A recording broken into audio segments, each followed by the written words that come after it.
নমস্কার, আমরা এখন দাঁড়িয়ে আছি 22 নম্বর ওয়ার্ডে। শেষ তিন দিন কি শেষ 4 দিন গোটা মহেশতলা জুড়ে কোথাও কোনো বৃষ্টি হয়নি। 22 নম্বর ওয়ার্ডেও স্বাভাবিকভাবে বৃষ্টি হয়নি। অথচ আমি এই মুহূর্তে যেখানে দাঁড়িয়ে আছি আর আমার পিছনে যত অব্দি দেখতে পাওয়া যাচ্ছে, আমরা কিন্তু কোনো পুকুরের ওপর দাঁড়িয়ে নি, অথবা এমন না যে আমরা কোনো জলাভূমির ওপরে দাঁড়িয়ে আছি। মজার বিষয়, আমরা একটা রাস্তার উপরে দাঁড়িয়ে আছি। এই রাস্তার পাশে ড্রেনও আছে আর এই রাস্তাও আছে, অথচ গোটা চারিদিক গোটাটাই জলমগ্ন। 4 দিন 5 দিন মহেশতলাতে কোনো বৃষ্টি নেই, কোন রকম কোনো আকাশে মেঘ পর্যন্ত নেই, রোদ রয়েছে আকাশে, গোটা জায়গা রোদোচ্ছন্ন জায়গা। সেখানে দাঁড়িয়ে এই অবস্থা 4-5 দিন ধরে মহেশতলার বুকে 22 নম্বর ওয়ার্ডে এই জলটুকু পর্যন্ত নামতে পারেনি।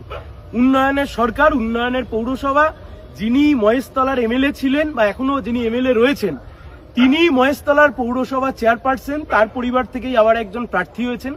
আমি খালি একবার আপনাদেরকে ভেবে দেখবার জন্য অনুরোধ করব, এই কারণেই আপনারা তৃণমূল কংগ্রেসকে ভোট দিয়েছিলেন, এই সারা বছর ধরে জমা জলের যন্ত্রণা সহ্য করবার জন্য? একবার ভাবুন।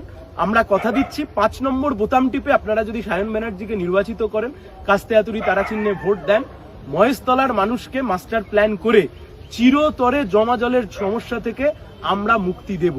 এটা আমাদের প্রতিশ্রুতি, এটা আমাদের অঙ্গীকার। খালগুলো সংস্কার করে বেহাল নিকাশি ব্যবস্থাকে আবার আমরা ঠিক করতে চাই।